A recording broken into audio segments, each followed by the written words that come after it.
시청자 여러분 안녕하십니까. 한국방송기자클럽 초청토론회 오늘 진행을 맡은 SBS 윤춘호 논설위원입니다. 오는 4월 15일 여러분들은 어느 정당, 어느 후보에게 한 표를 주실지 마음을 정하셨습니까? 이번 4.15 총선은 준연동형 비례대표제가 처음으로 적용되는 선거입니다. 그래서 정당 수가 많고 또 선택 과정도 복잡하게 돼 있습니다. 유권자들의 선택도 그만큼 어려울 수밖에 없는데요. 한국방송기자클럽은 유권자들의 선택에 도움을 드리기 위해서 국회 원내교섭단체로 등록된 정당의 선거대책위원장을 차례로 만나보고 있습니다. 오늘은 그 세 번째 순서로 민생당 손학규 선거대책위원장을 만나보겠습니다. 앞으로 60분 동안 총선 전국의 핵심 쟁점을 꼼꼼히 살펴보도록 하겠습니다. 오늘 토론은 한국방송기자클럽이 주최하고 BJ 플러스 주관으로 KBS, MBC, SBS, CBS, YTN, MBN이 공동 중계를 하고 있습니다. 오늘 토론 함께 하실 분들 소개하겠습니다. 먼저 바쁜 선거 일정 중에도 토론에 응해주신 손학규 위원장님 환영합니다. 감사합니다. 이어서 패널 드립니다. MBC 황회진 선임기자입니다. 안녕하십니까. CBS 이용문 정치부장입니다. 안녕하십니까. MBN 정창원 정치부장 나와 있습니다. 안녕하십니까. YTN 임장혁 정치부장입니다. 안녕하십니까. 그리고 마지막으로 KBS 이춘호 해설위원 나와 있습니다. 안녕하세요. 유권자들이 궁금해하는 내용들 기탄 없이 질문해 주시길 바라고요. 그러면은 손학규 위원장님의 모두 발언부터 들어보도록 하겠습니다. 1분 30초 이내로 부탁드리겠습니다. 존경하는 국민 여러분, 코로나 사태로 얼마나 힘드십니까? 오늘로 확진자가 10,000명을 넘어서서 아직 갈 길은 멀지만 대한민국은 코로나 관리에서 세계적인 모범 사례가 되고 있습니다. 위대한 대한민국 국민의 힘입니다. 똑같이 위대한 대한민국 국민은 이번 총선을 통해서 우리나라 정치를 바꿀 것입니다. 거대 양당의 정권 싸움으로 국회는 식물국회, 동물국회로 전락하고 경제는 코로나 사태 이전부터 파탄이 나고 인생은 거덜났습니다. 이제 국회가 바뀌어야 합니다. 거대 양당의 횡포가 아니라 여러 정당 간에 협상하고 타협하고 합의해서 국정을 이끌어야 합니다. 다당제가 그래서 필요한 것이고 연동형 비례대표제는 그 시작입니다. 그것을 위해서 제가 재작년 열흘간 단식을 했습니다. 거대 양당은 비례위성정당을 만들어서 국회를 또 싸움판으로 만들겠다고 나섰습니다. 지역구 없이 비례대표만 내는 정당이 정당입니까? 의회 민주주의의 근본적인 부정입니다. 지역구 후보도 안 낸 정당의 대표가 홀로 마라톤을 하면서 국민에게 표를 달라고 하고 있습니다. 어떤 당에서는 이 당 저 당 왔다 갔다 하면서 선거를 이긴다고 자칭 선거 기술자를 선대위원장으로 모셔놓고 교원 영색으로 국민을 우롱하고 있습니다. 정치가 코미디가 되고 있습니다. 뒷마치 씁쓸한 블랙 코미디입니다. 지역구와 비례대표를 같이 내는 정당을 찍어야 합니다. 그래야 민주주의가 삽니다. 정치를 바꿔야 합니다. 거대 양당의 싸움 정치를 끝내고 다당제 연합 정치, 일하는 정치로 바꾸어야 합니다. 민생당이 해내겠습니다. 좌우 양극단을 물리치고 제3지대의 중심에 서서 실용적 중도주의의 길을 걷겠습니다. 1번도 아니고 2번도 아닙니다. 오로지 민생, 기호 3번 민생당을 선택해 주십시오. 모두 발언 잘 들었습니다. 이제 본격 토론에 들어갈 텐데요. 패널당 4분의 시간이 주어졌습니다. 그러니까 질문과 답변이 4분 안에 이루어져야 되니까요. 간결한 질문과 압축적인 답변 부탁드리도록 하겠습니다. 자, 그러면 첫 질문 이용문 정치부장에게 부탁드리겠습니다. 네, 위원장님. 최근 선대위 발족식에서 이런 말씀을 해주셨습니다. 이번 총선에서 최소한 원내 교섭단체를 구성한 것이 목표다. 그러면 20석 이상을 거두시겠다는 말씀인데 이 목표 유지되고 있습니까? 저는 원래는 이번 총선을 통해서 최소한도 3당 구도, 다당 구도를 생각을 했습니다. 처음에는 6, 70석을 생각을 했고 나중에 정세가 바뀌면서 4, 50석 정도까지는 할 수 있지 않겠는가 이렇게 생각을 했습니다. 그런데 위성 비례정당이 만들어지면서 양당 구도로 회귀하는 현상이 보여지고 또 죄송스럽습니다만 저희 민생당, 제3당이 제대로 통합을 하지 못해서 많이 악화됐습니다.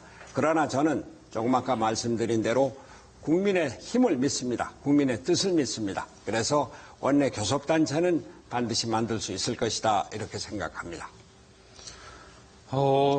외람되게 들릴 수 있겠습니다만 최근 여론조사 등을 보면 하한선이라고 할 수 있는 3%에도 미치지 못하는 조사들이 많이 나오고 있는 게 사실입니다. 이 조사들에 대해서 위원장님께서 어떻게 평가를 하고 계십니까? 최근에 조금 좀 다시 올라서 3%를 이제 올라가지 않을까 생각을 합니다. 저희가 바른미래당으로 있을 때도 아무리 낮춰도 4% 내려가지는 않았는데 3당 통합하고 오히려 더 내려가서 1% 어느 여론조사에서는 0.1%까지 나왔습니다. 그러나 이제 우리가 선대위를 구성을 하고 제가 선대위원장으로 다시 나서고 그리고 어제 제가 광주를 다녀왔습니다만 민생정당으로 오로지 민생 또 제3당의 중요성 그리고 다당제 연합정치의 중요성을 저희가 설파하면서 국민들이 이제 이대로 양당제로 가면은 끝없는 싸움 정치가 다시 반복되겠구나. 제3당이 필요하다. 이렇게 생각하실 것으로 믿습니다. 대한정당에 대한 여론을 기대하신다는 말씀 같은데 남은 기간 동안에 지지율을 올릴 수 있는 특별한 대책 있으시면 소개 부탁드리겠습니다. 정치에서 특별한 대책이라고 하는 것을 저는 믿지는 않고요. 우리가 진실된 마음을 갖고 우리가 언제까지 이렇게 거대 양당이 싸움만 할 것이냐. 거대 양당 싸움으로 얻은 것이 뭡니까? 경제가 나아졌습니까? 민생이 좋아졌습니까? 안보가 제대로 지켜졌습니까? 평화를 제대로 추구했습니까? 이제 우리도 제3당, 제4당, 제5당 이래서 연합정치로 상대 당의 소수 정당의 정책을 받아들이면서 정책적인 통합을 하고 그런 가운데서 정치적인 안정을 이루고 정치적인 안정이 경제발전, 민생 발전에 기여할 수 있는 그런 정치를 할 수 있을 거리라는 그런 믿음을 주고자 합니다. 이번엔 총선 구도와 관련한 질문을 좀 드리겠습니다. 최근 거대 양당들이 서로 심판론을 얘기합니다. 통합당에서는 정권 심판론을 얘기하고요. 또 더불어민주당에서는 야당 심판론을 얘기한 일이 있습니다. 이런 이 거대 정당들의 서로 심판론으로 씌우는 프레임에 대해서 제3당으로서 어떻게 보십니까? 바로 그래서 제3당이 필요하다는 거죠. 실제로 문재인 대통령이 집권을 해서 코로나 사태가 아니더라도 금년도 우리가 경제성장을 2% 넘기기가 아주 힘들었습니다. 코로나 사태로 1% 미만대가 거의 확실시되고 있고 이 정권의 경제정책 실패, 안보 실패 이것은 이번 총선에서 정권 심판론, 문재인 심판론으로 가는 것은 당연합니다. 그러나 그렇다고 해서 제1야당 뭘 했습니까?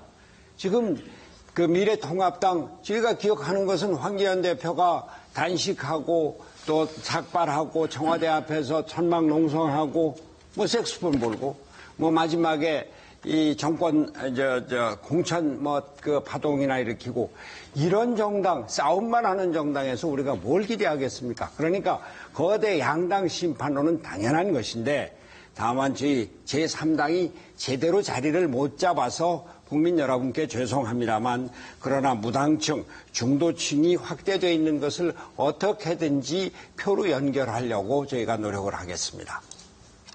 이어서 MBC 황유진 선 기자 받아주시죠. 네, 곤혹스러우시겠지만 여쭙지 않을 수 없는데요. 손학규 위원장님 당초에 민생당 비례대표 2번이셨던데 이게 여성 의무가 1번이니까 빼면은 사실상 1번이신데 여기에 반발해서 뭐 당내 일부 인사들이 탈당도 하고 공관위원장들이 그만두는 일도 있고 소동이 좀 벌어졌다가 다시 14번으로 가셨어요. 그런데 이 비례대표 2번 하신 게 처음에 그런 얘기가 나온 게 본인의 의사가 있으셨는지 아니면 아랫사람들이 알아서 모신 건지 국민들이 상당히 궁금해하고 이 전말이 어떻게 된 건지 개운치 않은데 좀 솔직히 말씀을 해주셨으면 좋겠습니다. 네, 송구스럽습니다. 우리 황 부장께서 말씀하시는 점 제가 솔직하게 인정을 하고요. 아무리 다른 사람이 만들었다고 하더라도 제가 끝까지 거부를 했으면은 어떻게 입원을 받았겠습니까? 실제로 저는 이번에 비례대표 할 생각은 없었습니다. 여러 차례 공언을 했습니다만. 그리고 막판에는 오히려 종로에서 지역구에 나가서 우리 선거가 종로 선거 같이 돼 있는데 총선이 대선 예비 선거 같이 돼 있는데 그걸 좀 깨고 또 우리 민생당의 존재감을 좀 알려주자. 그렇게 해달라. 이런 요구들이 주변에서 많았습니다. 특히 지역구 선거에 나가고자 하는 원외위원장들로부터 그런 요구를 많이 받아서 실제로 종로 출마를 검토를 했었습니다. 그러나 아시다시피 이낙연 후보는 저하고 특별한 관계에 있고 또 우리 민생당이 종로 선거에 나가서 민생당의 정치적인 지위를 더 높일 것인지에 대한 확신이 서지를 못했습니다. 그러던 차에 공관위원회에서 우리 바른미래당을 대표하는 그리고 제3정당 연합정치를 대표하는 사람이 이번에 국회에 들어가서 연합정치, 다당제 연합정치를 이루고 그것을 위한 개헌을 해야 된다. 그래서 손학규가 나서야 된다. 이런 요구가 있었습니다. 몇 차례 요구를 거부도 하고 심사숙고를 하던 차에 그래 내가 모든 욕을 다 먹고라도 나가서 개헌을 운동을 주도를 하자. 우리나라 정치가 이렇게 대통령제하에서 거대 양당의 싸움으로만 이렇게 되는 이런 정치는 이제 끝내야 된다. 이런 생각에서 나섰던 것입니다. 종로 출마 얘기를 하셔서 좀 여쭤보겠는데 그러면 종로에 나가시면 이낙연 후보의 표를 깎아먹어서 황교안 후보를 도와주는 꼴이 될 거다. 그건 안 된다. 이런 박지원 의원이 그런 비슷한 말씀하신 적도 있는데 그 우려 때문에 포기하신 겁니까?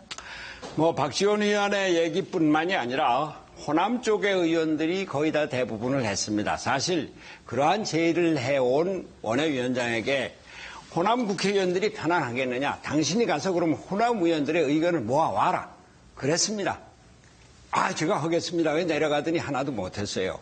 지금 우리나라 정치 구도가 앞으로 더 나오겠습니다만 우리 민생당하고 호남 정치하고 완전히 분리를 할 수 없는 상황이기도 하고 또 우리 당이 그것으로 제대로 살 수 있을까에 대한 의문들이 강하게 제기가 돼서 그래서 그만두었던 겁니다. 다음 YTN 임장혁 부장이 지금 기다리고 있습니다. 질문 이어가 주시죠.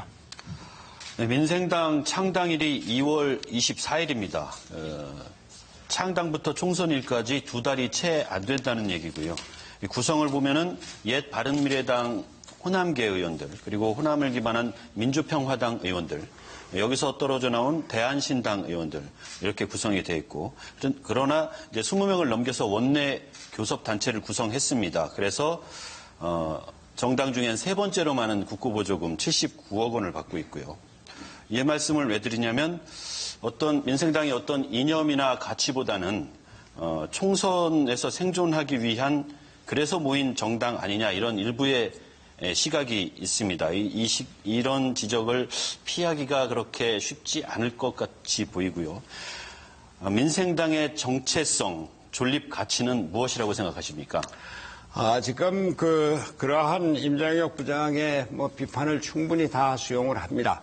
실제로 제가 바른미래당의 대표로 있을 때 민평당, 대한신당하고 이렇게 3당 합당하는 것을 우선으로 하지 않았습니다. 젊은 사람들, 미래 세대에게 이 당의 주도권을 주겠다. 당 대표도 당신네들이 해라. 당의 운영 주도권도 당신네들이 가져라. 당신네들을 영입하는 것이 아니라 젊은 미래 세대가 바른미래당을 접수한다고 생각해라. 이렇게까지 하면서 협상을 아주 깊숙이 진행했었습니다. 거진 다 됐었고 2월 18일인가요? 2월 23일에 합당 미래정당의 창당과 바른미래당의 합당을 함께 하는 것으로까지 합의를 했었습니다. 그런데 이분들이 마지막에 우리가 바른미래당 정당인데 정당원들에게 설득할 수 없는 요구를 해와서 그것이 깨졌고 그 상황에서 저는 민평당과 대한신당의 통합은 차후로 생각을 했는데 더 이상 그 가능성이 없어진 마당에서 3당 통합을 하지 않을 수가 없었습니다. 저는 그것이 호남정당으로 낙인 찍힐 것을 두려워했었고 그것은 공개적으로 여러 번 했었습니다. 그러나 결국 그렇게 돼 있습니다만 그러나 저는 호남정당 이전에 바른미래당 이렇게 갖고 있었던 제3정당으로서의 위치 그리고 좌우를 뛰어넘고 보수 진보를 넘어서고 좌우를 합치는 그런 제3정당의 중도 통합정당을 생각을 했고 그것이 지금 약화되기는 했습니다만 그 의지, 그 정체성에 대한 생각은 전혀 변함이 없습니다. 중도 통합으로 이제 한마디로 정리를 해주신 셈인데요. 예. 중도 통합으로 말이 아니라 이제 유권자들께 우리가 이렇게 좀 빠른 시간 안에 모였지만 중도 통합 또는 중도 개혁을 이루기 위해서 이렇게 할 겁니다라는 민생당만의 어떤 근거가 될 수 있는 대표적인 공약이 있다면 소개 좀 부탁드립니다. 저희는 기본적으로 말이죠. 우리나라 경제가 문재인 정부가 들어서 좌파 이념 지향적인 경제로 가고 있다. 그래서 그것을 비판해 왔습니다. 소득주도 성장, 기초 최저임금의 급격한 인상이나 주 52시간 근로시간 제한 이러한 것들이 중소기업, 소상공인, 자영업자들의 어떤 기업 가능성을 위축을 시켜서 경제가 파탄에 이르고 그러한 것들이 대기업까지 연결이 돼 있었습니다.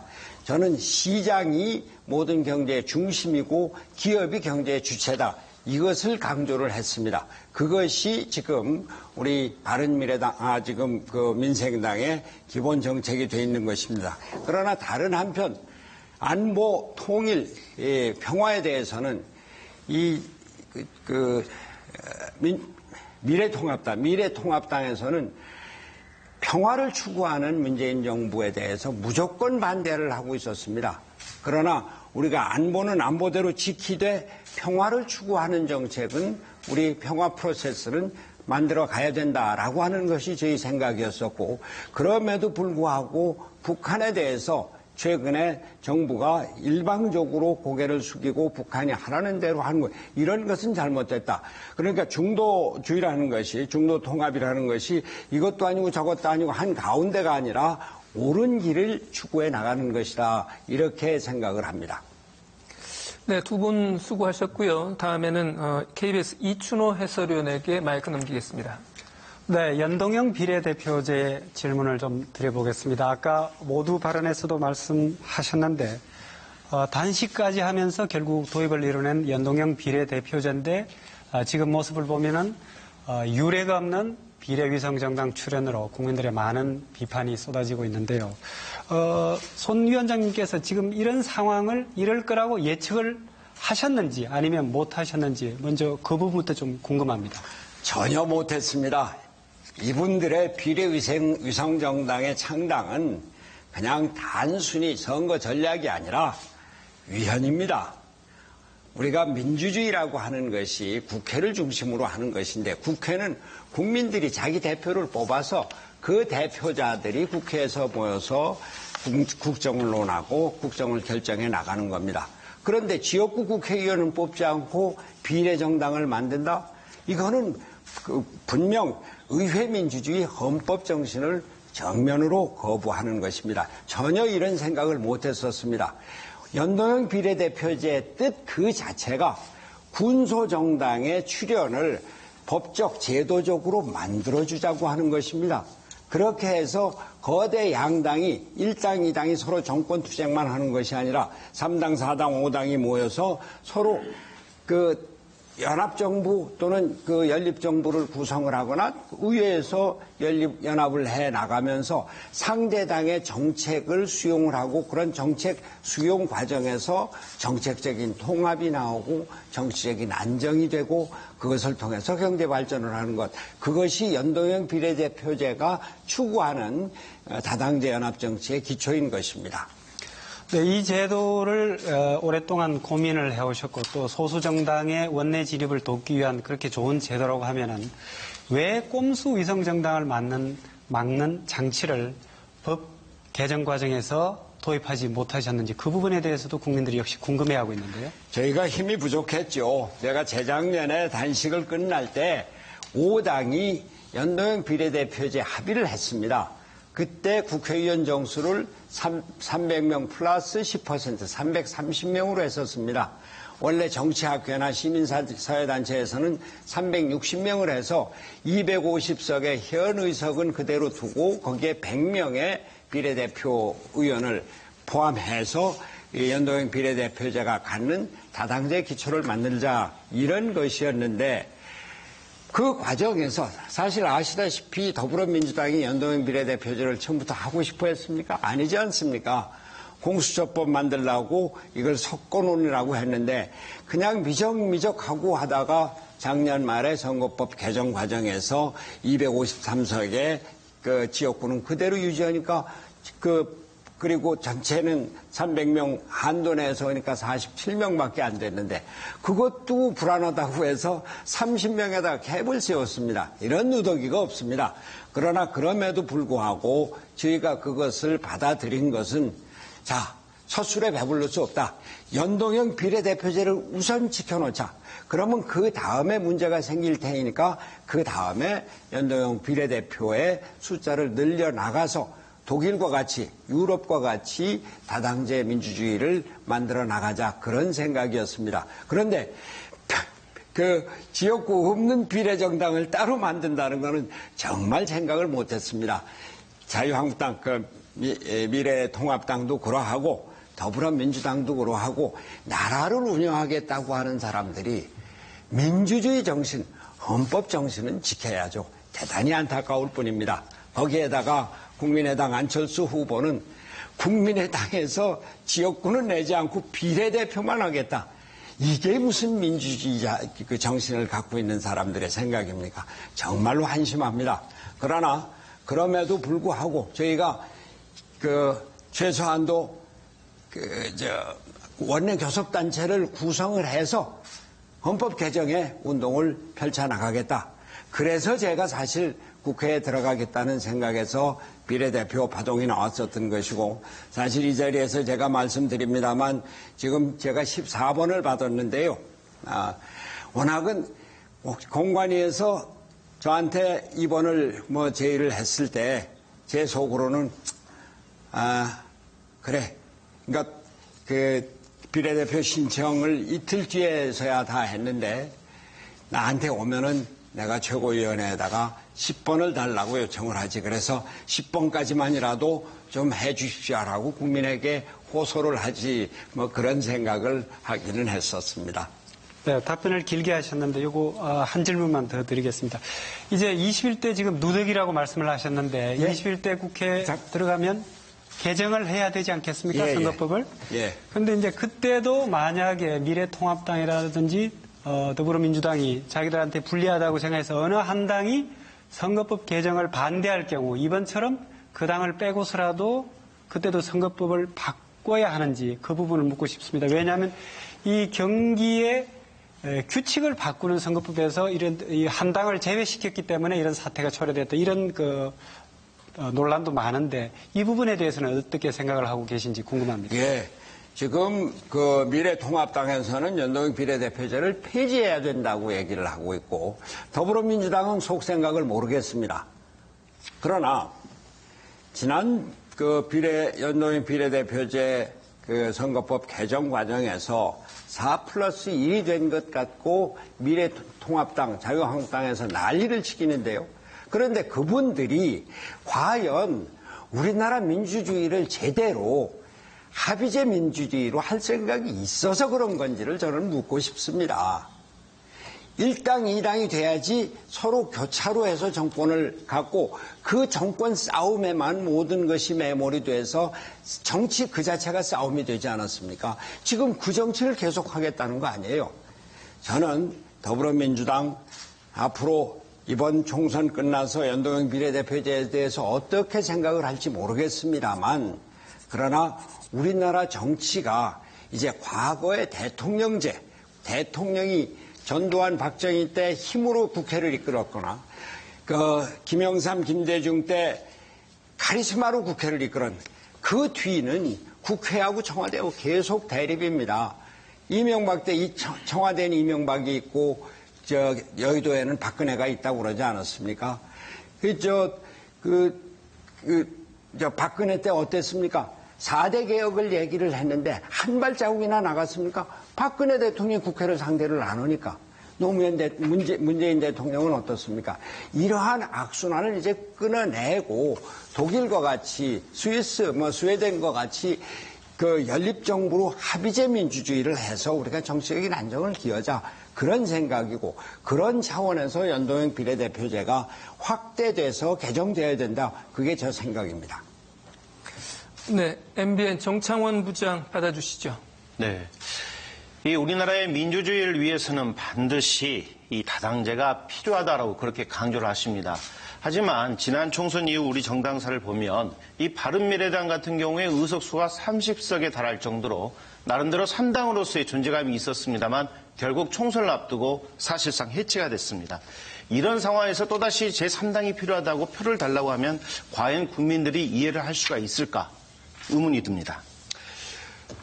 지금 마지막에는 바른미래당이 거의 해체 수준에 다다른 게 사실입니다. 그리고 많은 국회의원들이 탈당을 해서 무소속으로 나가고 또 비례국회의원들도 셀프 제명을 하는 이런 아주 코미디가 벌어졌었는데, 그러나 거꾸로 뒤를 돌아서 생각을 해보십시오. 바른미래당이 국회에 있어서 양당 간의 합의가 안 될 때 조정을 했었던 일, 또 바른미래당이 제대로 그 정책을 내서 그것이 우리나라 새로운 정치에 한 씨앗을 뿌렸던 일들을 생각을 해보십시오. 지금 국회의원 이제 돈 많이 받는 거 뭐라 그러죠? 그런 것들을 폐지한 것도 바른미래당에서 했었고, 여러 가지 제1당과 제2당이 전혀 합의가 안 될 때 바른미래당이 나서서 중재했었던 일, 그런 것들이 이번 지난 국회를 통해서 이루어졌었던 일입니다. 실제로 문희상 국회의원이 제가 이 자리에서 말씀드리기 뭐합니다만, 김관영 바른미래당의 원내대표한테 당신이 없었으면 20대 국회 전혀 움직이지 않았다, 이런 얘기를 했거든요. 저는 바른미래당이 선거를 앞두고 국회의원들이 자기 당선되겠다고 가는 건 누구도 말리지 못합니다. 그런데 그 전까지는 바른미래당이 제3당으로서 그 역할을 했고 옳은 정치의 길을 가기 위해서 노력했다는 것, 그건 국민들이 인정을 해 주셔야 되고, 그래서 제3당, 제4당, 제5당이 필요하다, 이런 말씀을 드리는 겁니다. 네.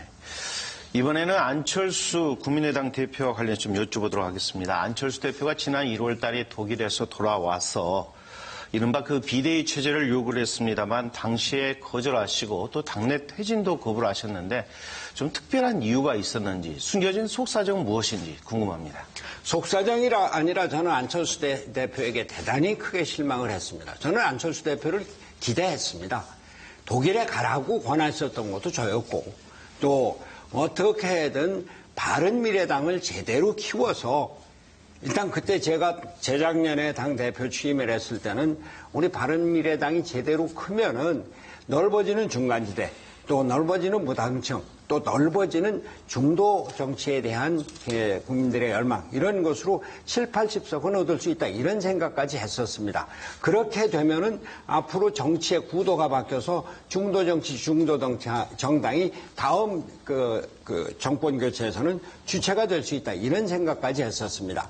그러나 아시다시피 유승민 대표를 비롯한 바른정당계 출신들이 저를 끝없이 괴롭히고 저를 내쫓으려고 했었는데, 결국 나중에 보십시오. 그 사람들이 나가서 중도정당 만든다고 하고 새로운 보수당 만들고 며칠 만에 자유한국당, 미래통합당으로 흡수돼 갔습니까? 그거였습니다.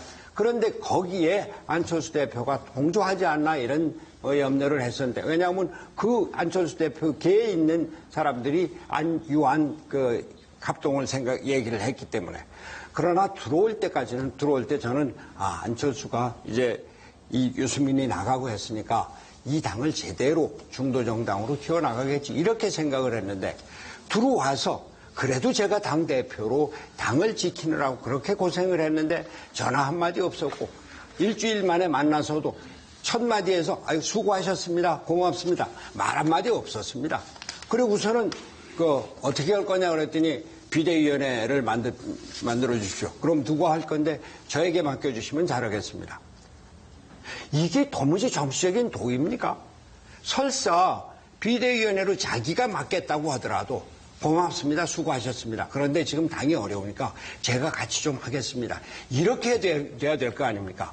그 전에 안철수가 돌아와서 새 당을 만들 것이다, 이런 논의들이 언론에 막 많이 나지 않았습니까? 저는 그걸 믿질 않았습니다. 그런데 그 말을 듣는 순간 새 당을 만들겠다고 왔구나, 그래서 포기를 했었던 겁니다. 제가 거기서 더 양보를 할래야 할 수 있는 것이 없었습니다. 저는 바른미래당을 손학규의 당으로 생각을 한 것이 아니라 중도정당, 개혁정당으로 앞으로 제3당 다당 정치의 중요한 기반으로 만들어야 되겠다, 그 생각이었기 때문입니다. 예.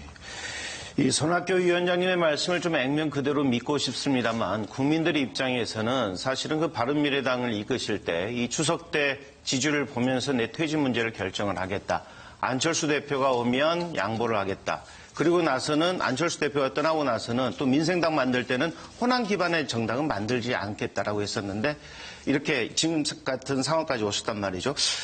아무래도 국민들 입장에서는 이 손 대표님께서 자꾸 말을 바꾸신다, 그런 의혹을 가질 수밖에 없는 상황인데요. 어떻게 해명하시겠습니까? 제가 정치를 지금 27년이나 했습니다. 작년 1년 반 그런 악몽, 그런 지옥이 없었습니다. 그러면서 저는 내가 손학규가 망가지더라도 지킬 건 지키자, 이런 생각으로 마지막을 버텨왔습니다. 생각을 해보십시오. 재작년, 작년에 제가 바른미래당에서 저에게 쏟아진 젊은 의원들의 수모, 모략, 조롱, 그래도 지키자가 했습니다. 왜? 이 제3당 또 다당제를 만들기 위해서요. 그런데 추석 때까지 10% 안 되면은 나가겠다고 그랬습니다. 그때 나가겠다고 했었던 게 혁신위원회를 구성을 하면서 혁신위원회가 이제 제대로 되면은 할 것으로 생각을 했었던데, 혁신위원회 구성되면서 젊은 사람들이 기승전 손학규 퇴진이었습니다. 그래서 추석 때 10% 되지 않아도 안 된다, 이걸 그대로 놔두면은 저 사람들이 이 바른미래당을 갖고 자유한국당에다 갖다 바칠 것이다, 난 그걸 못 보겠다, 이런 겁니다. 그 다음에 안철수 대표가 올 때 안철수 대표에게 모든 거 다 주겠다고 그랬습니다.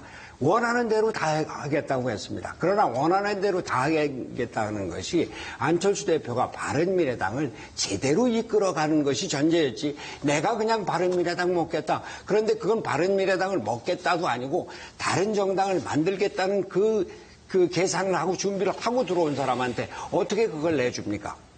지금 호남 3당, 아까 말씀을 드렸습니다만 저는 호남 정당으로 낙인 찍히는 것이 정말 두려웠습니다. 어제 제가 광주를 갔다 왔습니다만 광주 쪽에서도 실제로 많은 분들이 지금 문재인 대통령을 지지하고 이낙연 대통령 후보가 될 것을 기대하고 있습니다만 많은 회의 또 의문들이 있습니다. 그러면서도 여하튼 뭐 해보자고 하는 것인데 저는 그럼에도 불구하고 우리가 호남의 기반을 정치적인 기반이 많이 있지만 전국 정당으로 바른미래당 이 그 정체성을 지켜서 제3당 다당제의 기초를 반드시 이룰 것입니다. 저도 뭐 짧게 질문 하나 드려보겠습니다. 아까 답변하시는 과정에서 종로 출마를 이제 포기하신 이유 중에 하나로 이낙연 위원장과의 뭐 특별한 관계라고 이렇게 언급을 하셨습니다. 그 특별한 관계라고 하는 것이 인간적인 뭐 관계를 말씀하시는 겁니까? 아니면 어떤 정치적인 가치를 같이 한다는 뭐 어떤 그런 뜻인가요? 특별한 관계라고 하는 의미를 좀 설명해 주시면 고맙겠습니다. 제가 당 대표로 있을 때 이낙연 총리를 사무총장으로 임명했습니다.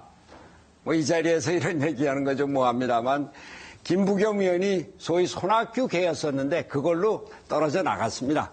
자기가 사무총장 하고 싶은데 내가 당 대표가 됐는데 호남을 끌어안아야 된다. 호남에서 이낙연을 사무총장을 시켜야지 호남이 우리 같이 중심적인 역할을 할 수 있다. 그랬더니 뭐 그걸 거부하고서는 저하고 멀어졌는데 뭐 전남지사를 할 때도 제가 그때 대통령 선거를 뭐 운동을 하면서 호남에 많은 뭐 기반을 갖고 있어서 많은 역할을 했고요. 그런데 그것이 뭐 추가되는 것은 아닙니다. 그것이 완전히 추가됐다면은 제가 종로 출마를 어떻게 고려나 할 수 있겠습니까?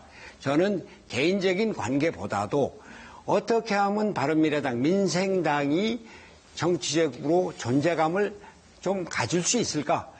종로가 대권 후보 둘이 나서는데 손학규가 뭐 같이 나서면은 그래도 뭐 이강 일중이 되더라도 그래도 바른미래당, 민생당의 어떤 존재감을 높일 수 있지 않을까 그런 생각에서 검토를 해봤는데 아까도 말씀드렸다시피 호남 쪽 의원들이 워낙 반대가 강하고 또 자칫 제가 거기 나가서 아주 전혀 형편없는 이런 실적을 올리면은 민생당의 존재감을 높이는데 오히려 마이너스 효과를 가져올까 싶어서 제가 그만뒀던 겁니다. 네, 고맙습니다. 지금 3시 38분쯤 됐나요? 예상보다도 지금 시간이 좀 많이 늦어져서 질문들은 최대한 좀 더 간결하게 해주시고 위원장님도 좀 답변을 간결하게 해주시면 고맙겠습니다. YTN 임장혁 정치부장이 다음 질문 해주시죠. 정치인 손학규 하면은 이제 제일 먼저 떠오르는 게 저녁이 있는 삶이라는 이제 그런 슬로건입니다. 노동에 지친 사람들에게 참으로 가슴에 와닿는 말일 텐데요. 그런데 이제 초과 근무, 밤샘 근무, 그리고 저임금 구조 이런 데 놓인 노동자들에게는 자칫 꿈 같은 희망 고문에 그칠 수도 있는 것도 사실입니다. 이 합리적인 노동시간 그리고 어느 정도 여유 있는 임금이 받쳐줘야만 실현될 수 있는 게 저녁이 가능한 삶이 아닐까 싶은데요. 지금 이 시점에서 우리 사회에서 어느 정도라도 저녁이 있는 삶이 실현되려면은 구체적으로 어떤 대책과 제도들이 필요할까요? 예, 제가 어느 때는 아이고 내가 저녁이 있는 삶을 얘기한 게 너무 일렀구나 이런 후회 비슷한 것도 했습니다. 저녁이 있는 삶이 제가 대통령 선거 때 9호로 예비선거 때 9호로 나왔을 때 아마 가장 반긴 분들이 여러분들 기자들이었을 겁니다. 밤도 낮도 없고 끝나고 나서도 또 저녁에 회식해야죠. 아침부터 가야죠. 그런데 요즘 그런 것으로 이 저녁이 있는 삶을 구체화시키는 주 52시간 노동제 이런 걸로 기자들 생활이 많이 바뀌고 또 문화도 많이 바뀌었다는 얘기를 들었습니다. 그런데 문제는 그것으로 아직 준비가 안 된 자영업자들이 아주 직격탄을 맞았습니다. 음식점 골목에 가면은 저녁 8시만 되면은 거기서 어둑어둑해지고 껌껌해지고 그러다가 9시만 되면 쥐죽은 아무 사람도 안 다니는 이런. 그런데 우리나라 자영업자가 지금 전체적으로 25%나 되고 이 사람들이 먹고 살 수 있는 길을 만들어 놓고 해야 될 텐데 그래서 우리가 노동자들 저소득층의 그 생활 수준을 높이고 저녁에 있는 삶을 마련해 주는 것은 옳은 방향이긴 한데 그것이 구체적으로 실질적으로 적용이 되기 위해서는 더 많은 고려가 필요하다. 그것이 실용주의적인 경제 정책인데요.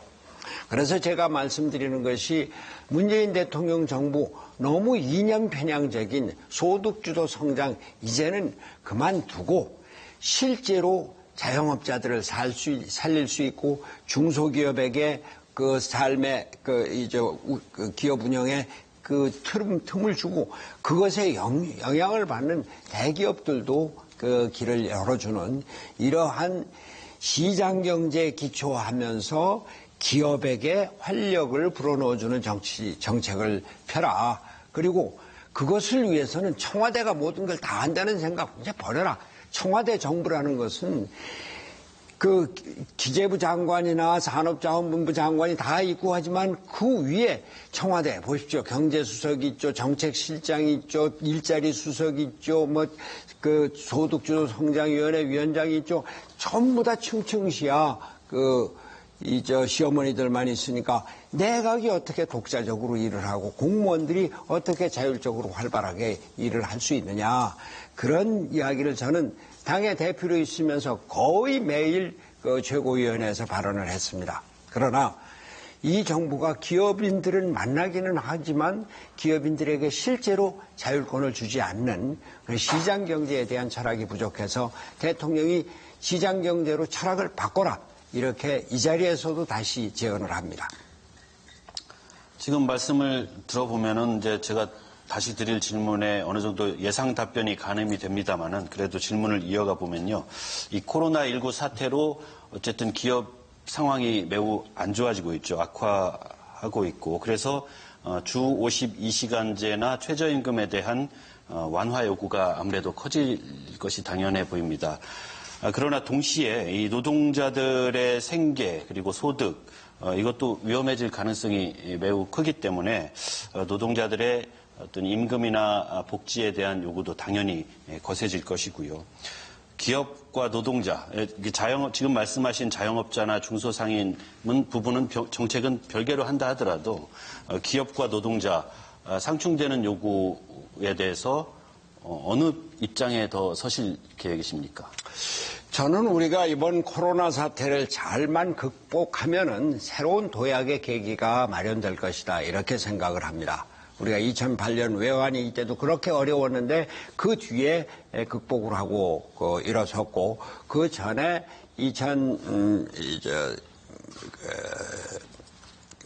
IMF 사태 때도 김대중 대통령이 나서서 벤처기업을 육성을 하고 하면서 많이 극복이 됐습니다. 이번에 우리가 코로나 사태를 맞이하지 않았으면 보십시오. 중국으로부터 얼마나 압박을 받았습니까? 일본의 압박은 어땠습니까? 미국의 압박은 어땠습니까? 우리의 산업기관이 막 무너져가고 있는 상황에서 코로나 바이러스 사태를 맞이해서 거의 모든 전 세계 경제가 무너지게 됐습니다. 그런데 코로나 바이러스를 극복하는 과정에서 우리나라가 아직도 100여 명의 확진자가 매일 나오고는 있습니다만 전체적으로 보면은 74일 만에 10,000명이 됐는데 그 확진자 수가 지금 전 세계적으로 15번째입니다. 또 사망자 수는 20개 나라 중에서 5번째인데 상당히 좋은 사례로 세계적인 모범 사례가 돼서 우리나라 대통령에게 각국 정상들이 도움을 요청하고 있는 상황입니다. 여기서 우리가 제대로만 하면은 우리가 새로운 산업으로 발전시킬 수 있는 계기가 된다. 이런 생각인데요. 우선은 방금 말씀하신 대로 제일 직격탄을 받는 자영업자, 소상공인 이런 분들 우선 살려줘야 됩니다. 그리고 두 번째는 기업이 부도나지 않게 살려주는 것, 그거 정부의 몫입니다. 그건 어쩔 수 없습니다. 그건 정부가 할 일이라고 생각을 합니다. 그런데 그 다음을 4차 산업혁명을 준비하는 것, 이것이 정말로 지난한 과제인데 그 첫째 목표는 규제 완화에 있습니다. 한시적으로라도 우선 기업에게 이 코로나 사태를 맞이해서 규제 완화를 하고 규제 완화가 제도화돼서 규제를 완전히 풀고 기업이 활성화되도록 그렇게 해서 새로운 그 기업 가능성을 기업이 찾고 그것을 정부가 지원을 하고 세계 시장을 열어나갈 수 있도록 그렇게 해서 코로나 사태, 포스트 코로나 사태에 대한민국이 우뚝 서는 그런 가정을 해봅니다. 좀 더 간략한 답변을 좀 부탁드리지 않을 수 없겠는데요.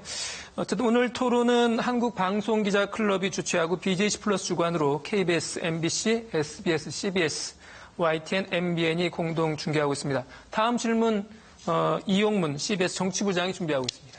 네, 위원장님 자연스럽게 코로나 경제 얘기로 넘어왔습니다만 현재 경제 침체가 바닥까지 왔다고 보시는지 아니면 더 침체가 될 거라고 보시는지 간단히 좀 진단해 주시죠. 저는 앞으로 더 갈 거라고 봅니다.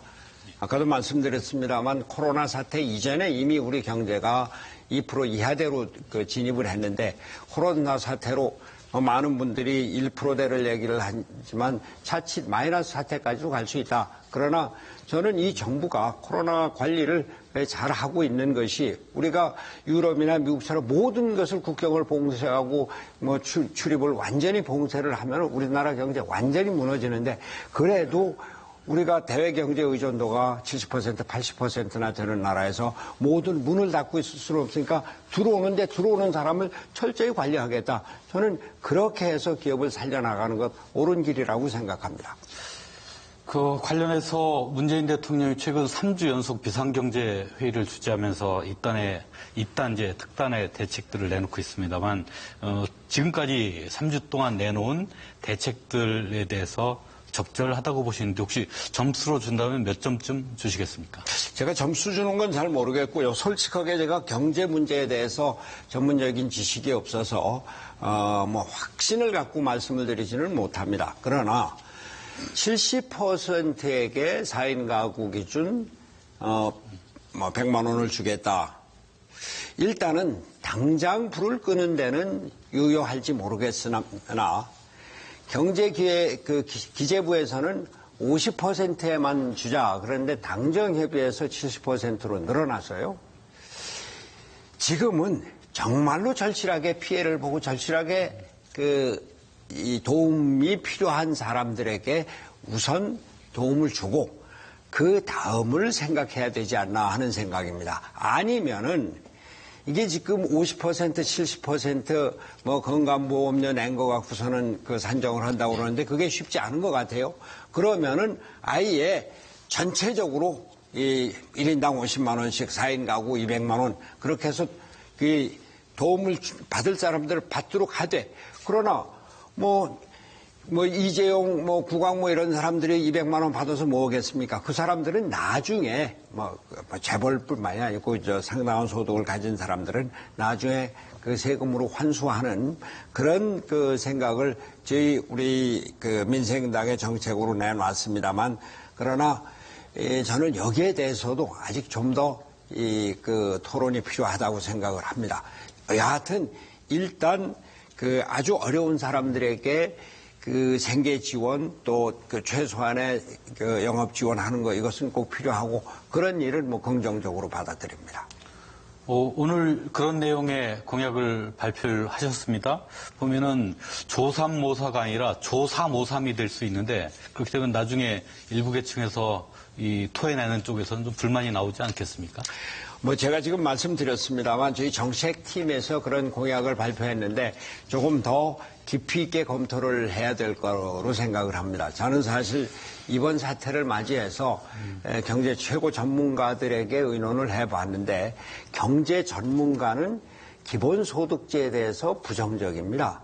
그것이 이번 한 해로 그칠 것이 아니고 만약에 이번에 가구당 100만 원 또는 200만 원을 줬는데 이게 당장 해소가 되지 않고 6월, 7월까지 간다. 그러면은 또 줘야 될 텐데, 어떻게 재원을 마련하느냐. 그리고 재원 마련하는 방법에 대해서도 여러 가지 문제가 있고 그래서 그 점은 좀 더 깊이 있게 검토를 해야 될 거로 생각을 합니다. 남은 시간이 지금 많지 않아가지고요. 지금 각 패널들에게 좀 질문이 할당돼 있습니다만은 질문 하나 정도씩 하는 것으로 이렇게 좀 정리를 했으면 좋겠습니다. 이춘호 KBS 해설위원 부탁드리겠습니다. 네, 손 위원장께서 좀 오래전이긴 하지만 보건복지부 장관을 지내셨기 때문에 질문을 드려보면 현 정부의 코로나 방역 관리에서 어떻게 평가하시고 또 개선해야 할 점이 어떤 게 있다면 어떤 게 있는지 말씀해 주십시오. 최초에는 잘못했습니다. 방역은 국민의 생명이고 국민의 안전입니다. 근데 방역보다 국제관계가 앞서서 이렇게 무차별적으로 확산이 되는 이런 문을 열어준 것에 대해서는 정부가 반성을 해야 될 것입니다. 그러나 그 뒤에 우리 의료체계 또 의료인들의 성실성, 능력 이런 것들은 높이 평가를 하고 우리 의료체계가 이 전 세계적인 모범 그 사례가 된 것 이것을 더욱더 발전시켜서 의료체계, 의료인력에 대해서 좀 더 적극적인 지원을 하고 또 앞으로 신약 개발 이런 데 대해서도 정부에서 적극 투자도 하고 지원을 해줘야 될 것으로 생각합니다. 네, 정창원 정치부장 부탁드립니다. 네, 저는 개헌 문제를 좀 여쭤보도록 하겠습니다. 이 정세균 총리는 인사청문회에서 21대 국회가 만들어진 이후 1년이 개헌의 적기다라고 말을 했습니다. 분권형 개헌을 하자는 건데요. 이 부분에 대한 손 위원장님의 생각이 궁금하고요. 또 이 역대 대통령들이 매번 개헌을 요구를 했습니다만 야당 입장에서는 집권 연장이다 해서 거부를 해왔습니다. 이 부분은 이 정치계 원로로서 어떻게 해야 된다고 보십니까? 이제 우리나라 대통령제는 운명을 다했다고 봅니다. 아까도 말씀드렸지만 박정희 전두환 때는 힘으로 국회를 눌렀고 YSDJ는 카리스마로 국회를 이끌었고 그 뒤에 국회가 청와대하고 행정부하고 제대로 가지 않고 계속 싸움만 합니다. 그 이대로 놔두면 여야 싸움으로 경제 무너집니다. 이제 우리는 다당제 연합정치로 정치 구조를 바꿔야 됩니다. 국회가 국무총리와 내각을 구성을 하고 국회가 책임을 지는 정치로 이렇게 개헌을 해야 될 것이고 저는 제가 다음 국회에 들어가겠다고 생각을 했었던 것도 오직 우리나라 정치 구조를 이렇게 놔둬서는 안 되겠다. 개헌에 앞장서겠다. 이런 생각이었음을 다시 말씀드립니다. MBC 황희진 선임 기자가 아마 마지막 질문이 될 가능성이 있을 것 같은데요. 질문해 주시죠. 네, 총선 얘기 좀 다시 하겠는데요. 민생당 호남 지역 일부 후보자들이 선거사무소 벽에 이낙연 민주당, 더불어민주당 선거대책위원장하고 함께 찍은 사진을 놓고서 이렇게 이낙연 마케팅을 하고 있어요. 손학규 위원장님하고 사진을 찍은 걸 같이 써야 될 텐데 이게 남의당 선거대책위원장을 자기 선거운동에 이렇게 동원하는데 이게 유권자를 좀 속이는 행위 같기도 하고 황당한 선거운동에 가깝고 좀 일종의 해당행위 아닌가 이런 생각도 되는데 손 위원장님 어떻게 생각하십니까? 제가 아까도 말씀드렸습니다만 국회의원이 또 국회의원을 하겠다고 하는 사람이 뭘 하는 거를 두고도 말리지 못합니다. 얼마 전에 김부겸 의원이 대구시장 나왔을 때 표가 커다랗게 써붙인 게 대구시장은 김부겸, 대통령은 박근혜 그랬습니다. 이번에도 그런 것을 보는데 저로서는 물론 마땅치 않습니다. 그러나 여기서는 거기에 대한 답을 유보하도록 하겠습니다. 유보가 아니라 말씀드리지 않겠습니다. 한 1분 정도 시간이 남았습니다. 그래서 짧게 제가 질문을 좀 드리면 정치 인생 마지막 목표는 말씀하신 것처럼 다당제 정치의 정착 이렇게 봐도 되겠습니까? 그렇습니다. 제가 정치를 은퇴했었죠. 2014년에 수원 8달에서 지고 정치 은퇴하고 강진 만덕산에 가서 2년을 살다가 내려왔습니다. 그때 제가 내려올 때 7공화국을 열겠다. 그랬던 겁니다. 저는 독일에 가서 한 8개월 지냈는데 그때까지는 대통령제가 우리나라의 정치적인 효율성을 위해서 가장 좋은 제도다 이렇게 생각을 했고 내각제는 안 된다고 생각을 했는데 독일에 가서 보고 양당 제도의 폐해를 이렇게 극복할 수 있겠구나. 우리도 다당제로 연합정치로 합의를 해나가면은 정치가 오히려 안정될 수 있겠구나. 그런 생각에서 다당제 연합정치 이를 위한 개헌 이것이 내 정치적인 마지막 목표다라고 생각을 해서 나왔는데 그 점을 아직도 저는 저의 정치적인 마지막 소원으로 생각하고 있습니다. 네, 저희들이 사실은 준비한 것이 아직 많이 남아있는데 이제 마칠 시간이 다 된 것 같습니다. 꼭 하고 싶으셨는데 저희들이 묻질 않아서 말씀하지 못한 게 있으면은 마무리 발언 겸해서 말씀해 주시죠. 1분 정도 부탁드리겠습니다. 오늘 이렇게 귀한 자리를 마련해 주신 한국 방송 기자클럽 임원 여러분께 감사의 말씀드립니다. 우리 정치가 어렵습니다. 그리고 제3당이 어렵습니다. 저는 제3당, 중도정치, 또 무당층의 확대가 우리나라 정치를 바꾸는 가장 중요한 에너지로 생각을 했습니다. 근데 선거가 가까울수록 자꾸 양당으로 찢어지고 있습니다. 이번 위성 비례정당의 탄생, 그건 대표적인 예입니다.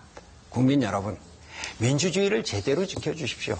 어떻게 지역분해지 않고 비례정당만 내는 정당, 그렇게 해서 다시 양당으로 찢어져서 끝없이 싸움의 정치를 계속하겠다고 하는 우리 민생당이 여러 가지로 약하고 국민 여러분께 못 보여드릴 점을 많이 보여드렸습니다만 그래도 우리나라 정치의 미래를 생각하고 정치가 경제를 뒷받침하고 민생을 일으킬 수 있는 그런 정치를 만들어 주십시오.